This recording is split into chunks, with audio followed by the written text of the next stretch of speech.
A very warm welcome to all of you in this session. Myself, I am Bhuvana, and as we saw in the previous session, Suraj sir introduced me. So, we will be starting with your agriculture economics lectures for your AFO mains exams from today. So, I hope all of you enjoy this session. Let us start. So now when we talk about agriculture, it is normal that all of us know that there is something known as agronomy, there is something known as pathology, entomology, soil science and various other fields which are very crucial to the field of agriculture. But now, why do we study agricultural economics? Why do we need economics in the middle of such a life process, right? So this is a common question that everybody gets because economics is full of maths or it's full of formulas, it's full of laws and theories. Basically, in our PU days or in our school days, we studied economics as a social science. So how do we apply it to agriculture? Or a better question, why do we apply it to agriculture? So that is the reason why we are going to start with introduction of agricultural economics and not just any concept or any process or any theory or any law. So let us get started with this, right? So also I would like to tell all of you, you can download the Olive Board app. This is you can see it on the screen now, and please do subscribe to our channel by hitting the button below. Thank you. Now, what is economics? So economics is basically, it is a study, it is a branch of study which majorly aims at using limited resources to produce various commodities and services. So we all know that resources are limited. We all know that whatever you are going to produce, you need to produce it with the limited resources that we have.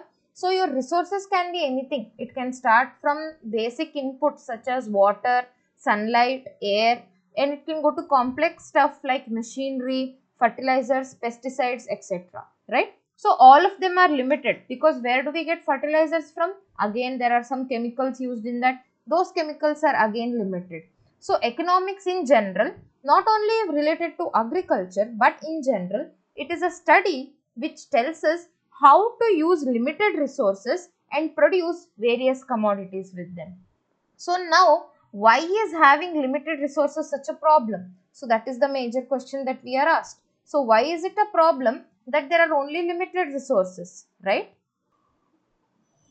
So the problem with having limited resources is that people have unlimited wants, right? So when we say people have unlimited wants, it is because the desires are never ending. So if you have one thing now, if you have, let us say, one phone now, maybe can we expect that you'll never buy a phone again? No, that's not possible. Or just because you have a phone, it doesn't mean that you'll never buy a laptop or that you'll never buy a camera. So it's all based on human needs and wants that the discipline of economics has evolved. Because there are limited resources and humans have unlimited wants or unlimited desires, there is a need to study how to connect these two. If there were unlimited resources, then there would be no issues in resolving the needs and wants of a human being. Again, if there was limited resources and limited wants, there would be no problem at all. But the issue is that there is a mismatch, there is limited resources and unlimited wants, which is why economics is absolutely necessary. So now economic principles of choice, meaning what? There is a choice given to the consumer or the person to choose how to use his resources to satisfy his needs. Now the most basic example I can give you is money. So when we say money, it is always in limited amount. We all can agree on that. So when we have limited money but we have unlimited wants, it is our choice or it is our preference which decides how we use that money. Whether we'll use that money to give our tuition fees, whether we'll use that money to go watch a movie or to eat food or to buy dresses, it is our choice. But whatever we do it to satisfy our needs. Now, economics one side, we need to study the economy. So, what is an economy? So, it is nothing but an area which is geographically bound. Geographically bound meaning it has some boundary within which there is production, distribution and consumption of various goods and services that is occurring. So, why are these three activities being done? These three activities will help to satisfy the wants of a person. So if we take the Indian economy for example, there are various sectors in this economy which produce, distribute and which lead to consumption of various goods and services. So as we are studying agricultural economics, let us take the example of an agricultural commodity. Let us say wheat for example. So there is wheat production happening by farmers, and this wheat once produced is purchased by the government or purchased in the government markets and distributed to various people. So these people can either be direct consumers, they can be retailers, they can be wholesalers, they can be processors, anybody. But there is distribution happening of the produced wheat. Once this wheat is distributed, this ultimately leads to consumption. Whether we consume it as wheat grains or wheat flour or wheat biscuits, that is left to the choice of the consumer. Similarly, because money is limited, the person can buy only limited quantity of wheat products or limited number of wheat products. I hope this is clear, and now let us move to the next section. Now, there are various approaches to economics that we can study. So, one of them, the major one which was used previously, is the traditional approach, which had 4 parts, that is production, consumption, exchange and distribution. So, what happens in production is that raw materials or inputs are used to produce final commodities or services. Now, this is also known as creation of utility. So, what do we mean by creation of utility? When we say creation of utility, it is very important that you know that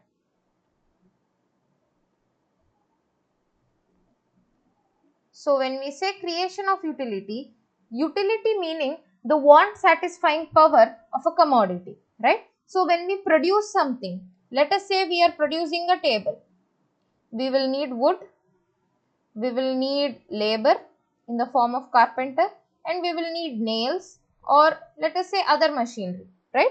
So we will need wood, labor and machines. So now if I just give you wood as it is and ask you to sit on it as a table, will you be able to do it? Of course not, you won't be able to. So these 3 things are combined together to make a table. So a table gives you utility, whereas these 3 things separately does not give you that utility. So when we say creation of utility, we are talking about using these kinds of raw materials, any commodity for that matter, right? Even if you are talking about, let us say agriculture industry, because that is what economics is what we are focusing on. Even if we talk about agricultural industry, do you think the wheat crop or any crop that the farmer grows comes up without any raw materials? It is not so. The farmer uses so many raw materials to produce that wheat and finally give us what we want. So when we talk about production, it is always we use raw materials or we use inputs to create utility, which finally leads to helping of the consumer. So once the product is produced, what do? We go for consumption, right? So when we talk about consumption, it is always meaning that once production has happened, consumption has to take place, or production is happening because consumption exists, right? So now let me introduce a slight topic. I think all of you would have heard the names of demand and supply, right? So when we say demand, we are talking about consumers, and when we say supply, we are talking about producers. So this is a very, a very basic way to put it across to you so that you can understand this. So when we say demand, who is demanding it? Someone who wants to consume that product demands that product, correct? Now this is a simple way to put it is, if a farmer is growing tomato, he will never demand cauliflower seeds. He will always demand tomato seeds, right? Because he wants to consume the tomato seeds. Consume meaning not eat it, but he wants to sow those tomato seeds and he wants to get the tomato crop. So whenever we say production, it is always linked to consumption, right? If there is no consumption happening, that means if there is no demand present, then supply will automatically stop, right? If you might have seen lot of businesses go bankrupt, or lot of businesses, lose out their money, lose out their profit and stop their production. I think all of you agree that we don't see lot of our childhood chocolates anymore. Why do you think the supply stopped? Because the market was overloaded with so many new chocolates that the demand for those old chocolates stopped. So they stopped the supply. The same company started manufacturing new kinds of chocolates, right? So that is what we mean by production and consumption. Now, if production and consumption has to happen very smoothly, exchange is the key. Exchange means transfer of ownership. Right? I hope we all know that what is ownership. Ownership is having some product under our name or doing whatever we want with the product. If you own a vehicle, you can drive it anywhere, do anything to it, change its looks or whatever you want. That is called as ownership. But when you don't own a product, you can't do anything of your mercy to it, right? Because it's not yours. So when we say exchange, it is the transfer of ownership from the producer to the consumer, right? So from the producer to the consumer.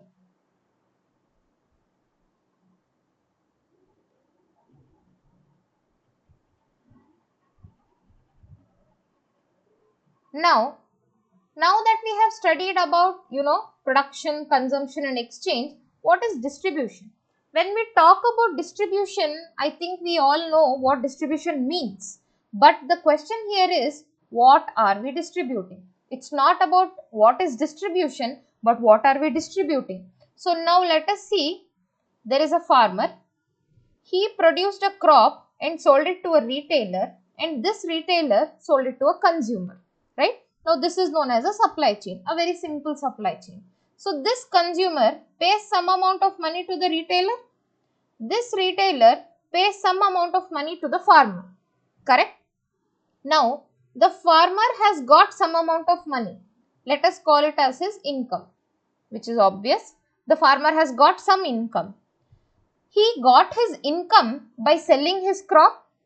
Now, he used lot of raw materials to grow his crop, right? Let us say he used seeds, he used fertilizers, he used pesticides and he used labor. For example, let us take only 4 raw materials to simplify things. So, farmer sold his crop to the retailer sold it to the consumer, and there was exchange of money. Now, the ownership has been changed from the farmer to the consumer, right? Now, the farmer has some money. This money is his income. Now, this income, he is using this income to pay for his seeds, to pay for his fertilizers, to pay for his pesticides, to pay for the labor, right? So, he is not getting income from anywhere else. Whatever output he sold in the market or whatever output has been given to the consumer, the money obtained by it is his income, and this income is distributed among various raw materials. So, now if you want me to, go a little bit in depth, these raw materials are called factors of production in economics, right? So, what are they known as? They are known as factors of production. So, under these factors of production, all types of inputs are or raw materials exist. So, there are 4.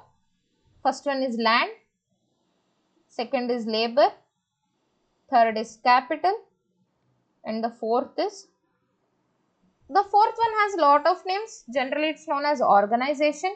We call it as management, or we call it as entrepreneurship, whatever you want to say. All these 3 are correct, right? So, factors of production meaning raw materials, not only for agriculture, mind you. These factors of production exist for all production processes, right? So, you can use, now when we say land, we are talking about natural inputs. All natural inputs got from the environment.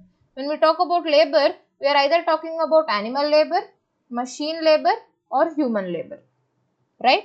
So, when we are talking about capital, either we are talking about money in the form of investment or we are talking about capital goods.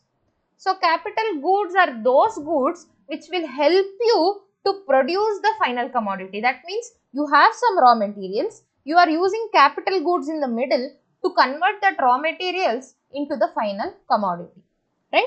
So now this is distribution. So I hope it is clear now that we are distributing the income earned among various factors of production. I think as you are listening to the class, you can make notes, that is income distributed among various factors of production, right? So now this is the traditional approach where there is production, consumption, exchange and distribution. Now coming to modern approach, there are two things, or economics is divided into two parts, microeconomics and macroeconomics. We also call microeconomics as price theory, right? So macroeconomics is also known as price theory. So why have we now divided the economics into micro and macro? Because microeconomics means the study of an individual unit or an individual component or an individual person, right? So what it means here is we are studying the employment, the production, the consumption, the distribution related to only an individual or only one unit or one company, one industry. There is only a small set of people under this. There can be a small company or it can be one person. The thing is, we are studying a small bunch of people, right? That's why we call it as micro. In the Greek word of micro, meaning of micro is small, right? So that is microeconomics or price theory. Why do we call it as price theory? Because we study determination of price under this microeconomics. Determination of price of goods and services in the market under microeconomics. Now coming to macroeconomics. Macroeconomics is nothing but study of the aggregate. If you study one individual in microeconomics, you will be studying the entire population of a country in macroeconomics. You will be studying aggregate demand, aggregate supply and all of that in macroeconomics, right? So these two are the approaches of economics, right? So now coming to central problems of economy. See, wherever we go, problems are sure to arise, that is for sure. So even an economy has basic three problems. Let us do the first one. So the first one is what to produce, right? So when we say what to produce, it means there are two things under this. First one is which commodity should be produced, and the second one is how much of that commodity should be produced, right? So like I said, resources are limited, they are very scarce, but wants are unlimited. So when resources are limited and wants are unlimited, we tend to overproduce or underproduce in some areas. That should not happen, right? So it is very, very important that an economy or the policy makers of an economy take into consideration the resources that the economy has and the demands of the people of the economy and produce what is needed. The same goes to the quantity of production. According to the demand of production or the demand of the commodity, you need to do the production. You shouldn't overproduce because then it will lead to wastage of resources. You shouldn't underproduce, then it will lead to non-usage of resources, right? So when you underproduce, what happens? Even though you have the resource to produce the commodity, you are not doing so. Then it's a waste of resources, right? So that is a unnecessary thing. So what is the second problem? How to produce, right? So now let us take an example for each of this, then I think it will be more clear. Now let us say an economy has decided that it will produce brinjals, right? So brinjals, as we all know,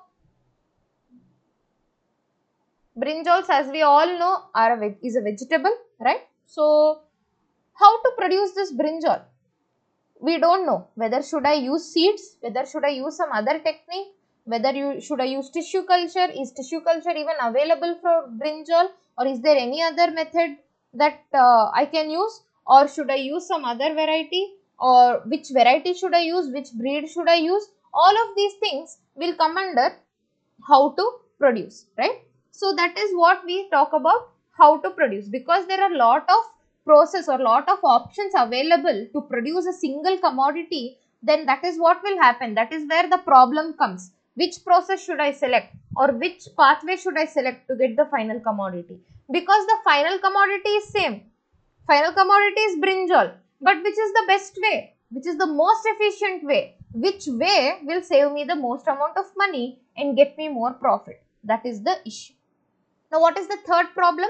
The third problem is for whom to produce, right? So, this is a very, we can say a large problem, right? Because brinjal, the example that we are considering, brinjal, not everyone likes it, but some of us like it, right? So, can we say, can the economy or the policy makers say, let us stop brinjal production because some people don't like it?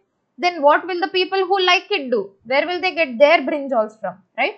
So, the issue is now, the problem is the economy has to select what to produce based on who is demanding it. How many people are demanding it? Are the majority section of the people, do they want it? If I produce it, will there be enough demand? That is the issue. Now, this can be understood by, let us say, near a village, right? Government decides to open electric vehicle charging station. That village is not near the highway also. So that you can, justify it by saying, highway electric vehicles pass by, they will charge it. No, it is a very interior village. And the government decides to open an electric vehicle charging station.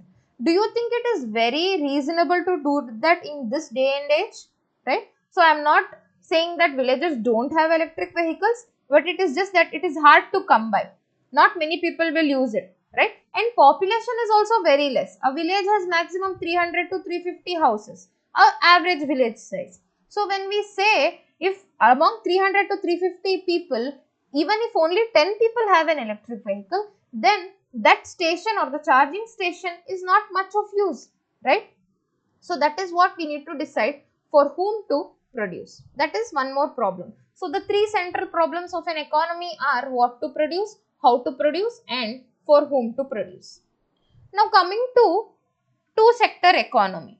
So, in this you can see there are two sectors, that is, this is the first sector and this is the second sector. This is the household sector and this is the firm, right? So, here you can see these arrow marks. This red one is going from the household to the firm, right? And this arrow mark is coming from the firm to the household. Now, this will, please pay attention to the red arrow marks first, right? So, here can you see that the household is providing factors of production to the firm so that it can use these factors of production to produce goods and services, right? So, this factors of production is used by the firm to produce these goods and services. Clear? So, in return, the firm pays the household, it rewards the factors of production in which way? Rent for land, wage for labor, capital, interest for capital, profit for the organization. In these four ways, the four factors of production are rewarded by the firm, right? So, now here the green arrow below, if you can see, the firm is giving goods and services to the household, but they don't provide it for free. The household has to pay the firm for these goods and services. Now, where is the household getting money to pay for these goods and services? From the rewards given by the firm itself. So, can you see there is kind of a circular motion of income happening between firm and household? The firm is paying rewards, the household is paying for goods and services from those rewards, right?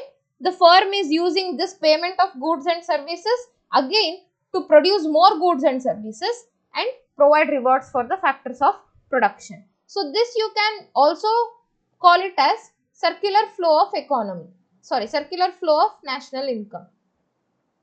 I think we will do that in depth in the later classes, but now you can just know that in a two-sector economy, this is the circular flow of national income, right? Okay, so this is the two-sector economy where there is firm, there is household, and there is circular flow of national income between them. So, there are few assumptions that are made here. The assumption is that there is no government and no foreign sector, right? There is no government, no foreign sector. No government meaning tax is not there, there are no subsidies or anything like that. No foreign sector means import or export does not exist. So these two is the meaning of the fact that there is no government sector nor there is a foreign sector, right?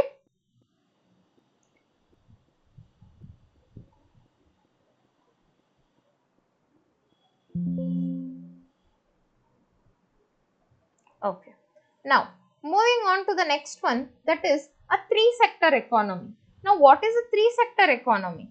Now, this is very similar to us. There was household in the previous two-sector economy and there was a firm.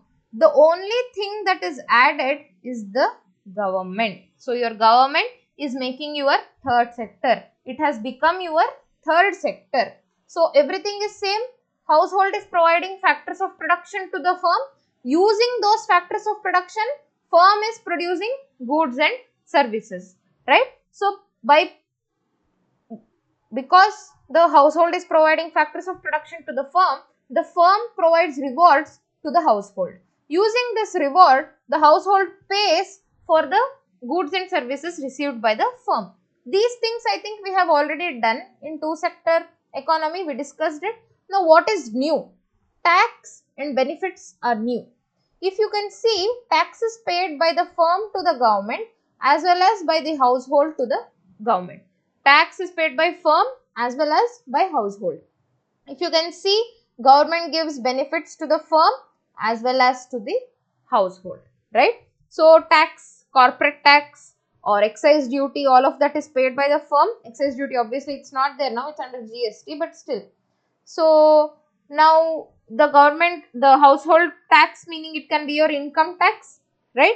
So, what are the benefits that the household is getting from the government? It can be your facilities, it can be roads, it can be healthcare, it can be education, whatever it is. What are the benefits that is getting to the firm? It can be, let us say, tax subsidies, it can be, let us say, rent subsidies, whatever it wants, right? Or production subsidies, because that firm might be producing something eco-friendly or something very important to the government, right? All of these things are possible. So, in a three-sector economy, a third sector is added, which is the government.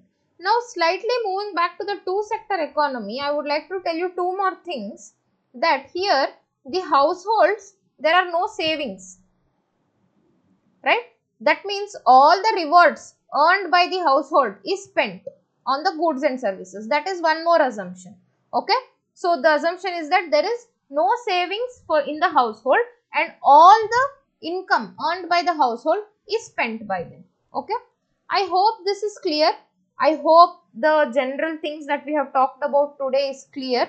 I'll be coming back with more content like this. I hope all of you like watching this content or this type of content regarding economics. In further classes, we will move in depth towards economics as a subject in general as well as a subject in agriculture.